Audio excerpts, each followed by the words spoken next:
Hello students. Previous lecture में हमने collision and coefficient of restitution के बारे में पढ़ा था। आज हम डिस्कस करेंगे elastic collision in one dimensional. तो देखिए बात करते हैं that is elastic collision in one dimensional.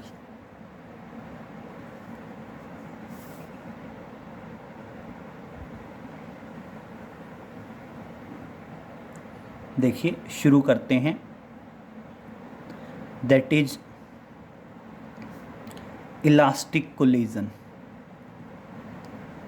Elastic collision को स्टडी कर रहे हैं और इलास्टिक कोलिजन किस में है? In one dimensional. In one dimensional. One dimensional का मतलब क्या है बेटा? वन डायमेंशनल का मतलब है कोलिजन से पहले और कोलिजन के बाद वेलोसिटी की डायरेक्शन एक ही एक्सिस के अलोंग होगी, या तो एक्स एक्सिस या वाई एक्सिस, जो भी आप कहना चाहो। मतलब बेसिकली जो आपकी वेलोसिटी है वो वेलोसिटी एक ही डायरेक्शन में होगी, इसलिए नाम दिया गया है वन डायमेंशनल। क्लियर? तो स्टडी कर रहे हैं elastic collision in one dimensional. Previous lecture में हम बता चुके हैं इलास्टिक कोलिजन क्या होता है। The collision in which kinetic energy and linear momentum both remain constant before the collision and after the collision. Before collision और आफ्टर कोलिजन दोनों का लीनियर मोमेंटम और वेलोसिटी क्या रहने वाली है? सेम रहने वाली है। तो देखिए हम जनरली बात करते हैं, ये तो डिफाइन कर ही देंगे। It is the collision in which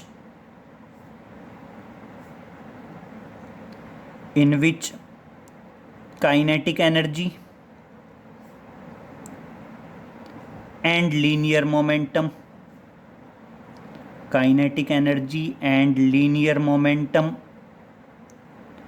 of the system kinetic energy and linear momentum of the system remain constant।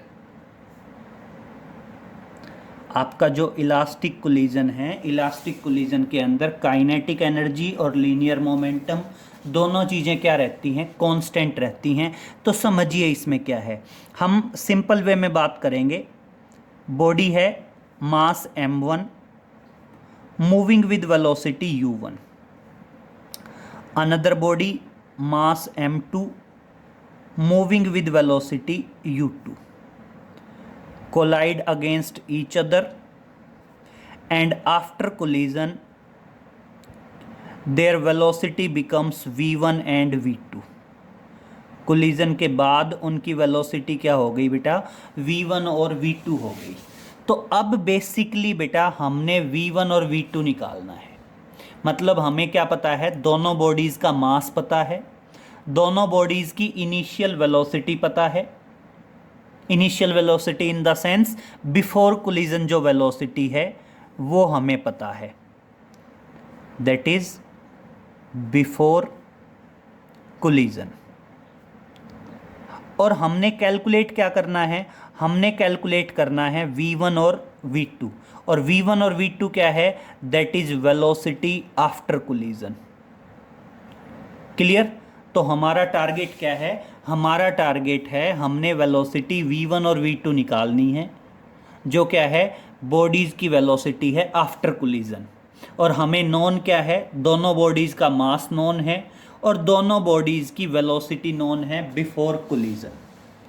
Clear? और वन डायमेंशनल का मतलब क्या है? वन डायमेंशनल का मतलब है बिफोर कोलिजन और आफ्टर कोलिजन भी दोनों बॉडीज़ की वेलोसिटी एक ही एक्सिस के अलोंग है, चाहे इसको आप x axis, y axis, z axis जो कहना चाहो उस तरीके से कैरिड आउट कर सकते हैं। तो देखिए हम कहते हैं काइनेटिक एनर्जी रिमेन सेम। तो देखिए सॉल्यूशन शुरू करते हैं। Now kinetic energy is conserved. Now kinetic energy is conserved कह दीजिए, या उसको कांस्टेंट वर्ड लिख दीजिए। कंजर्व्ड या कांस्टेंट एक ही मतलब है। काइनेटिक एनर्जी इज कांस्टेंट, इसका मतलब क्या है? Kinetic energy before collision kinetic energy before collision बराबर होगी किसके, that is kinetic energy after collision. अगर काइनेटिक एनर्जी कंजर्व्ड है या कांस्टेंट है तो इसका मतलब क्या है, जो काइनेटिक एनर्जी बिफोर कोलिजन होगी वही काइनेटिक एनर्जी क्या होगी आपकी आफ्टर कोलिजन होगी। काइनेटिक एनर्जी क्या होती है, हाफ एम वी स्क्वेयर। तो चलो देख लो, बिफोर कोलिजन काइनेटिक एनर्जी क्या रहेगी, 1/2 m1 u1 का स्क्वेयर प्लस 1/2 m2 u2 का square, that is equal to after collision 1/2 m1 v1 का स्क्वेयर प्लस 1/2 m2 v2 का स्क्वेयर। क्लियर। अब देखिए 1/2 1/2 1/2 1/2 पूरे इसमें से 1/2 कैंसिल हो गया। अगर मैं पूरी इक्वेशन को 2 से मल्टीप्लाई कर दूं तो भी वही बात है। उसके बाद क्या है बेटा, 1 वाली चीज़ें एक तरफ कर दो और 2 वाली चीज़ें एक तरफ कर दो। तो देखिए मैं m1 इधर लेके आऊँगा तो m1 u1 का स्क्वायर और ये इधर आएगा तो माइनस m1 v1 का स्क्वायर। और अगर मैं यहाँ से m1 कॉमन ले लेता हूँ तो देखिए m1 कॉमन लेने के बाद क्या बचेगा, u1 का स्क्वायर माइनस v1 का स्क्वायर। और सेम इसी तरह m2 v2 है और ये इधर आएगा तो m2 u2 का स्क्वायर और m2 कॉमन आ जाएगा तो क्या आ जाएगा, v2 का स्क्वायर माइनस u2 का स्क्वायर। क्लियर। और अब आप इसको चाहो तो लिख सकते हैं a plus B, A square minus B square क्या होता है, a plus B into A minus B. तो देख लीजिए मैं लिख रहा हूँ m1, इसको क्या लिख दिया, इसको लिख दिया u1 plus v1 into u1 minus v1। और सेम इसी तरफ m2 है और इसको क्या लिख दिया, that is v2 plus u2 और into v2 minus u2 and mark कर दीजिए दैट इज इक्वेशन 1। और इक्वेशन 1 कहाँ से आई, काइनेटिक एनर्जी से आई।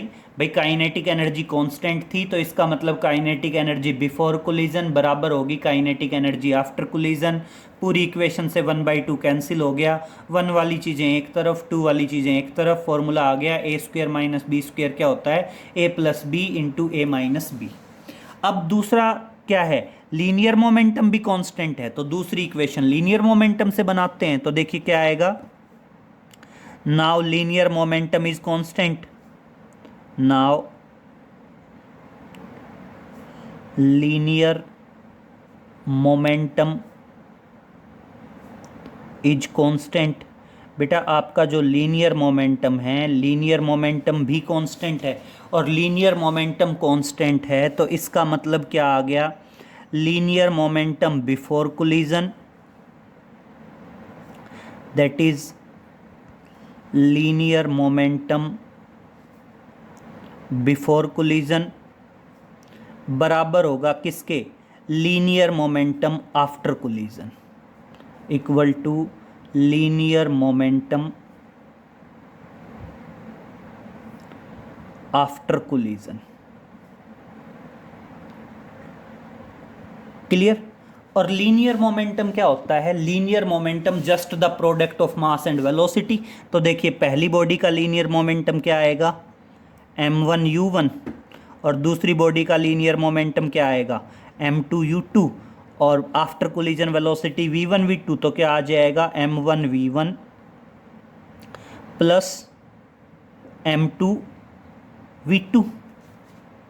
क्लियर। इसको मान लीजिए इक्वेशन नंबर 2 कह दीजिए। क्लियर। और अब ऐसा कर लेते हैं, वही 1 वाली चीज़ें एक तरफ 2 वाली चीज़ें एक तरफ, तो ये इधर आएगा तो m1 कॉमन और क्या आ गया, u1 minus v1।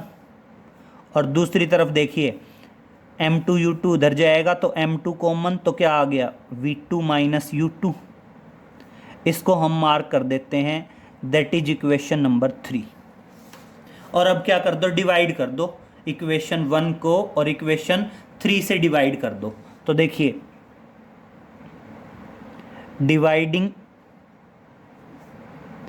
Equation 1 by equation 3 we get, और हमें क्या मिलता है बेटा, देखिए अगर मैं इक्वेशन 1 को इक्वेशन 3 से डिवाइड करूंगा तो m1 से m1 cancel, u1 minus V1 से u1 माइनस वी1 कैंसिल, तो क्या बचेगा u1 प्लस वी1।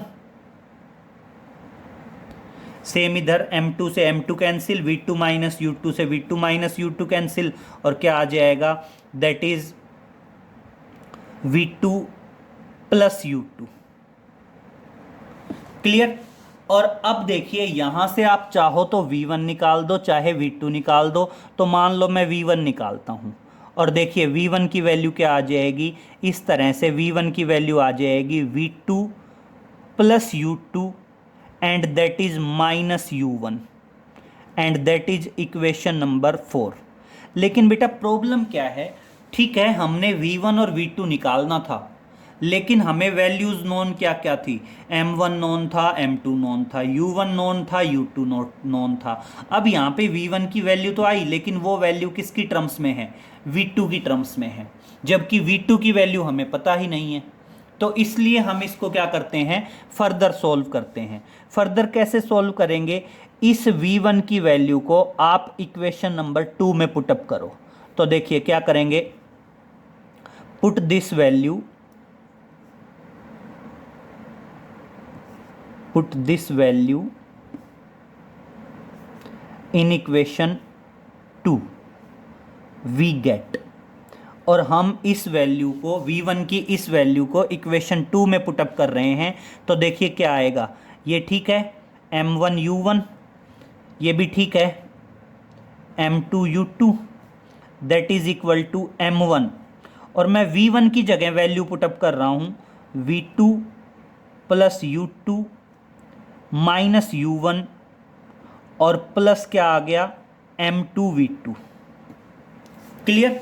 अब ब्रैकेट खोलते जाइए और सिंपल करते जाइए, देखिए क्या आएगा, m1 u1 plus m2 u2, bracket खोल देंगे, m1 v2 plus m1 u2 minus m1 u1 और प्लस m2 v2। अब यहाँ पे क्या है, हम v2 निकाल लेते हैं, तो v2 वाली सारी वैल्यूज़ एक तरफ और बाकी सब कुछ पहुँचा दीजिए दूसरी तरफ। तो देखिए ये इधर आएगा, ये इधर आएगा, तो देखना क्या आया, m1 u1 plus m2 u2, ये इधर छोड़ दो, v2 कॉमन ले लेंगे इन दोनों से, तो ये इधर आएगा तो क्या आएगा, माइनस m1 u2, और ये इधर आएगा तो क्या आ जाएगा, प्लस m1 u1, और इधर क्या बच गया, m1 v2 plus m2 v2। Clear. तो यहां से देखिए m1 u1 2 times m1 u1 हो गया, और यहां देखिए इन दोनों में से अगर मैं u2 कॉमन ले लूं तो क्या बचेगा, m2 माइनस m1 बचेगा। भाई इन दोनों में से क्या बच जाएगा, m2 माइनस m1 बच जाएगा। तो अब समझिए क्या बनी, आपकी इक्वेशन बनी कुछ इस तरह से, m1 u1 twice the m1 u1 plus इन दोनों में से मैं u2 कॉमन ले रहा हूं, इन दोनों में से मैंने u2 कॉमन लिया तो क्या बचा, m2 minus m1,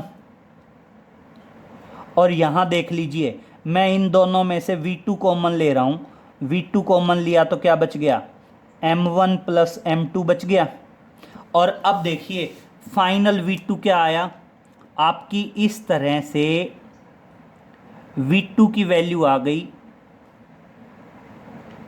twice the m1 u1, क्या आई बेटा, twice the m1 u1 plus u2 into m2 minus m1 और डिवाइड में क्या आ गया, that is m1 plus m2, that is m1 plus m2 and this is the value of v2। और ये क्या है, वेलोसिटी है v2, सेकेंड बॉडी की वेलोसिटी आफ्टर कोलिजन।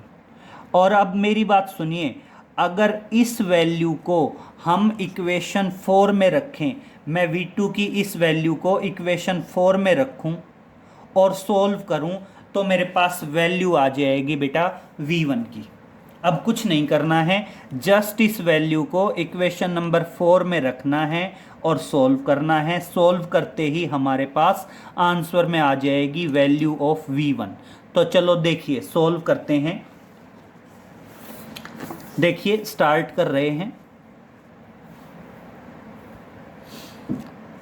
ये यहां तक है।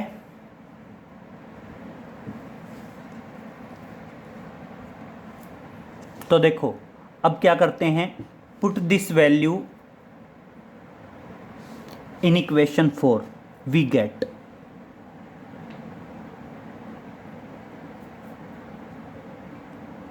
पुट दिस वैल्यू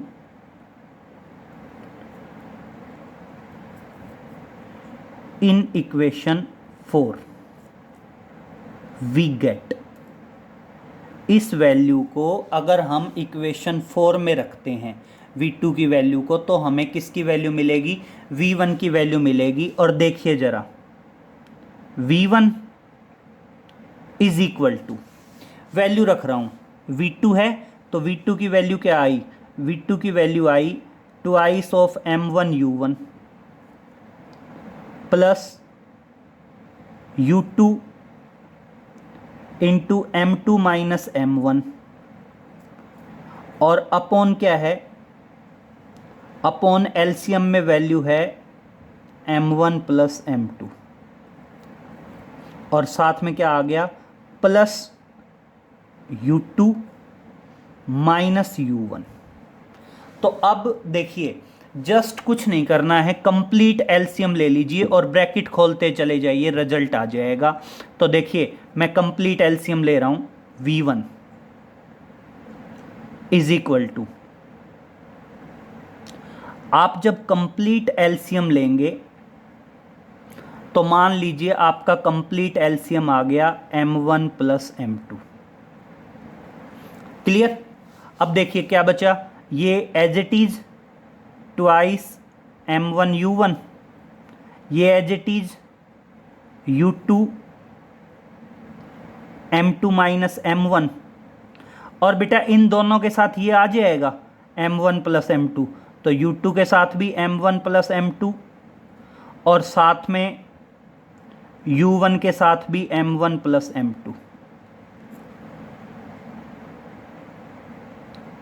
क्लियर हुआ यहां तक।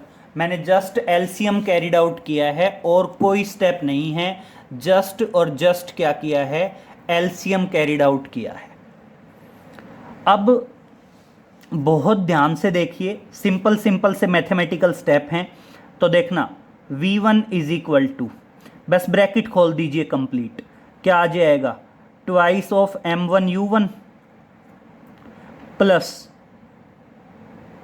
ब्रैकेट खोलता जा रहा हूं, m2 u2 minus m1 u2 plus m1 u2 plus m2 u2, और बाहर माइनस है तो साइन चेंज हो जाएंगे, minus m1 u1 and minus m2 u1, और नीचे कंप्लीट है आपका m1 प्लस m2, नीचे कंप्लीट है आपका m1 प्लस m2। अब देखिए यहां पे बेटा समझिए, आपका एक तो आया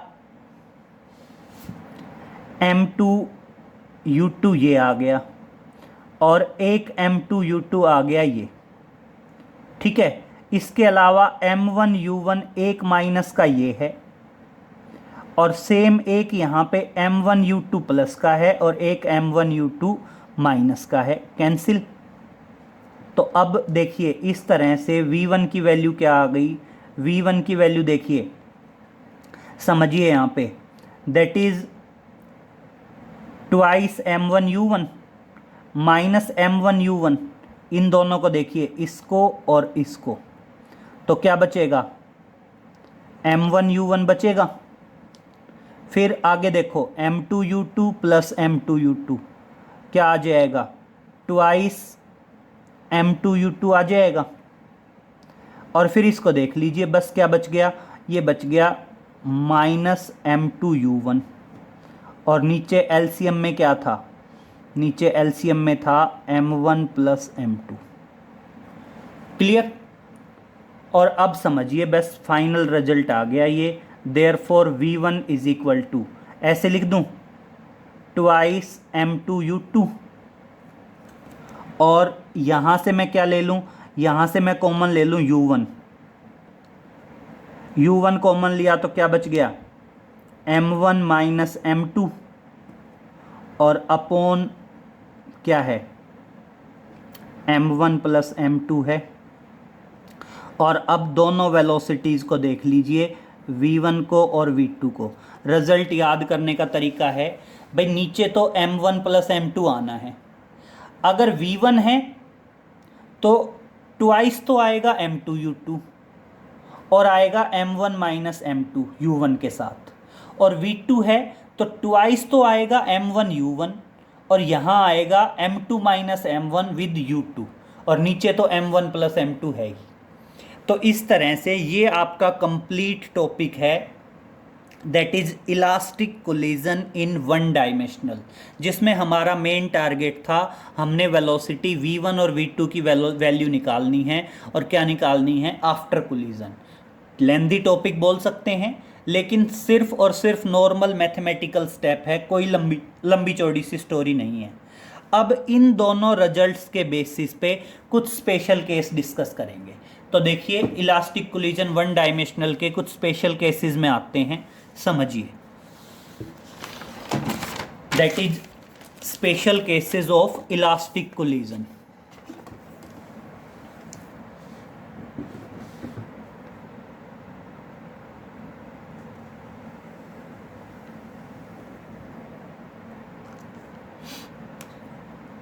that is special cases of elastic collision one dimensional, elastic collision in one dimensional. अब समझिए, ये काफ़ी इम्पोर्टेंट स्टेप है, इसी पे बेस्ड हैं आपके न्यूमेरिकल्स, बहुत सारे न्यूमेरिकल्स इसी पे बेस्ड होंगे।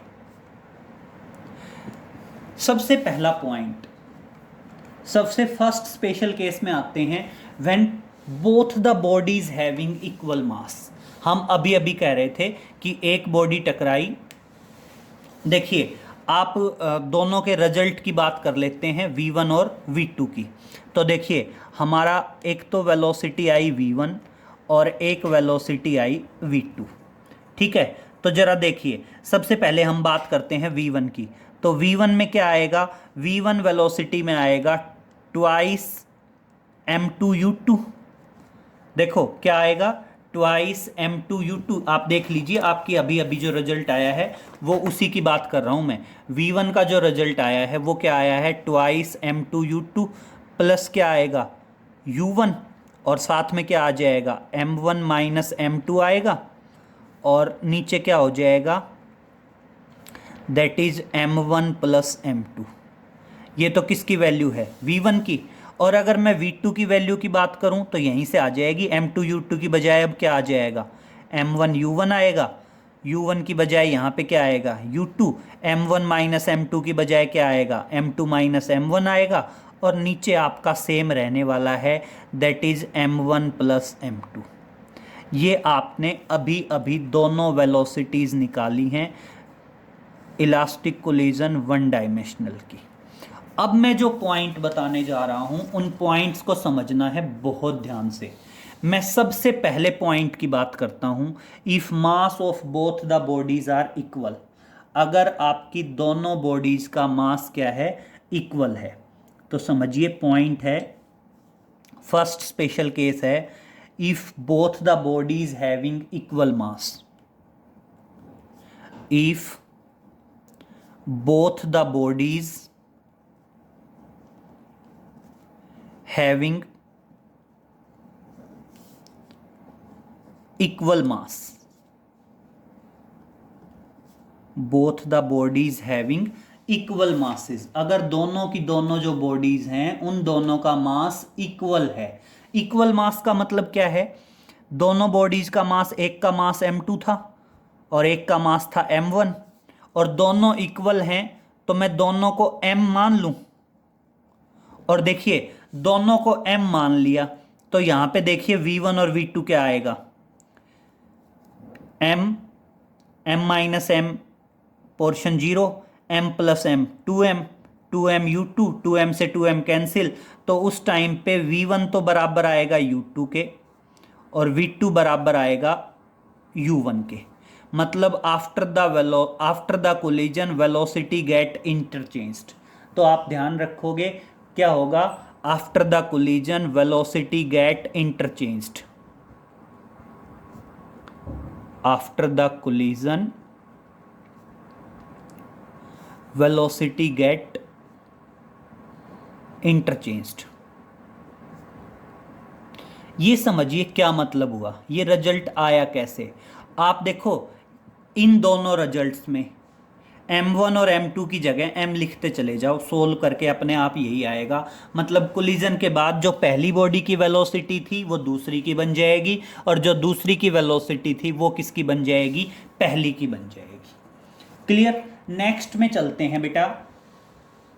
नेक्स्ट कह रहा है, मान लीजिए सिचुएशन ऐसी हो कि U2 रेस्ट में हो, मतलब जो बॉडी सेकंड बॉडी है वो सेकंड बॉडी किस में हो, रेस्ट में। सेकंड बॉडी रेस्ट में हो तो आपने क्या करना है, जस्ट U2 को 0 करना है और बात खत्म, जो रिजल्ट आएंगे वो ऑब्टेन्ड हो जाएंगे। क्लियर। और अब इसी में एक पॉइंट आता है, एक पॉइंट क्या है, if m1 is very very greater than m2, और क्या बताओगे, if a massive body collides against a lighter body at rest. ये एग्जांपल देखिए, सेकंड वन इंपॉर्टेंट है। क्या बता रहा है, if m1 is very very greater than m2 and U2 is equal to 0। इसका मतलब क्या है, इसका मतलब है कि सेकंड बॉडी तो रेस्ट पे है और पहली बॉडी का मास क्या है, बहुत ज्यादा है। तो देखिए क्या बताएंगे, if a massive body, if a massive body collide against a lighter body at rest, that is collides against with a lighter body at rest,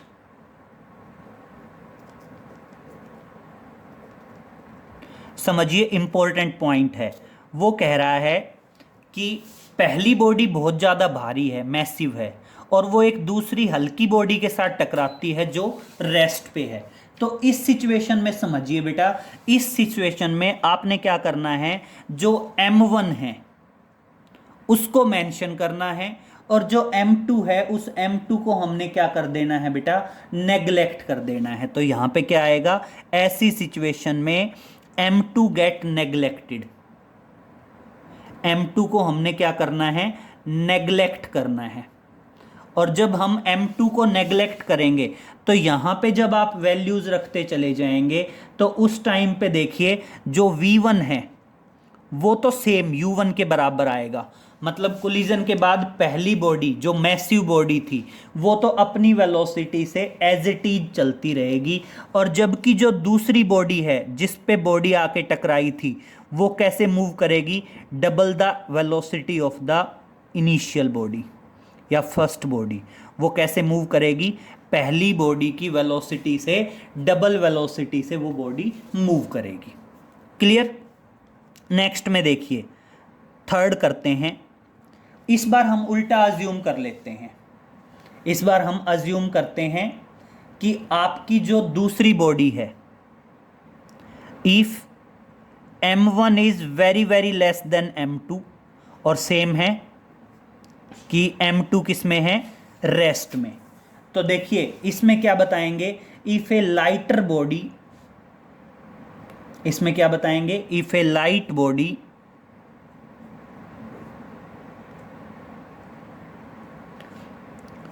if a light body collides with a massive body at rest, with a massive body at rest, मान लीजिए एक हल्की body एक भारी body से टकराती है जो कि किस में है, रेस्ट में है। तो अब यहां पे इस बार क्या होगा, इस बार आपका m1 नेग्लेक्ट होगा। इस बार क्या होगा, आपका m1 नेग्लेक्ट होगा। और जब ये वैल्यूज v1 और v2 में रखेंगे तो देखिए आपका जो v1 आएगा वो v1 आपका आएगा that is nearly equal to minus of u1, that is minus of u1। और बेटा जो v2 है वो क्या रहेगा, रेस्ट में ही रहेगा। क्लियर।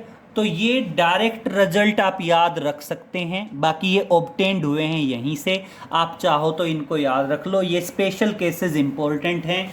आपके जो न्यूमेरिकल्स बनते हैं वो न्यूमेरिकल्स बेसिकली इन्हीं स्पेशल केसेस पे बनते हैं। डायरेक्ट आप रिजल्ट भी याद रखोगे, अदरवाइज आप कैरिड आउट भी कर सकते हो, उसमें कोई ज़्यादा वेरिएशन नहीं है, बट आपको ये चीज़ क्लियर होनी चाहिए। ठीक है, तो आपको पता हो ये स्पेशल केसेस, तीनों स्पेशल केसेस के रिजल्ट। पहला स्पेशल केस क्या है, अगर दोनों बॉडीज का मास इक्वल होता है तो उस टाइम पे क्या होता है बेटा, वेलोसिटी इंटरचेंज हो जाती है। क्लियर। जब दोनों बॉडीज का मास इक्वल होता है तो उस टाइम पे वेलोसिटी क्या हो जाती है, इंटरचेंज हो जाती है। नेक्स्ट पॉइंट क्या है बेटा, नेक्स्ट पॉइंट है कि अगर मान लीजिए एक भारी बॉडी हल्की बॉडी से टकराती है जो कि रेस्ट पे है, तो बेटा भारी बॉडी की वेलोसिटी तो क्या रहने वाली है, सेम रहने वाली है। क्लियर। और जबकि जो हल्की बॉडी थी जो रेस्ट पे थी उसकी वेलोसिटी क्या हो जाएगी बेटा, डबल हो जाएगी। जो भारी बॉडी आके टकराई उसके कंपैरिजन में वो डबल वेलोसिटी से मूव करेगी। क्लियर। सेम यहाँ पे अगर मान लीजिए हल्की बॉडी आके टकराती है भारी बॉडी से जो कि रेस्ट पे है, तो बेटा हल्की बॉडी क्या हो जाएगी, रिबाउंड हो जाएगी। ये ध्यान रखना, न्यूमेरिकल में भी ऐसे कई बार आ जाता है कि मान लीजिए दो बॉडी हैं, they are approaching towards the each other and collide against each other. तो उस टाइम पे क्या है बेटा, अपोजिट डायरेक्शन में जब चल रहे हैं तो आप क्या करोगे, एक की वेलोसिटी को पॉजिटिव लोगे और दूसरी की वेलोसिटी को क्या लोगे, नेगेटिव लोगे। यहाँ पे नेगेटिव साइन बता रहा है कि जो हल्की बॉडी थी वो क्या हो गई बेटा, रिबाउंड हो गई। क्लियर। तो आप ये जरूर ध्यान रखोगे जब दो बॉडीज अपोजिट डायरेक्शन में मूव कर जाएं, तो अपोजिट डायरेक्शन में मूव करें तो उस टाइम पे एक की वेलोसिटी को आपने क्या लेना है, पॉजिटिव लेना है, और दूसरी की वेलोसिटी को क्या लेना है, नेगेटिव लेना है। क्योंकि जब वो एक दूसरे की तरफ अप्रोच करेंगे तो उस टाइम पे ये सिचुएशन आएगी। तो इस तरह से ये तीनों स्पेशल केसेस आप याद रखेंगे और इस तरह से आपका elastic collision one dimensional complete होता है। नेक्स्ट हम बात करेंगे in elastic collision in one dimensional की। क्लियर। तो नेक्स्ट लेक्चर में मिलते हैं। Okay, thank you.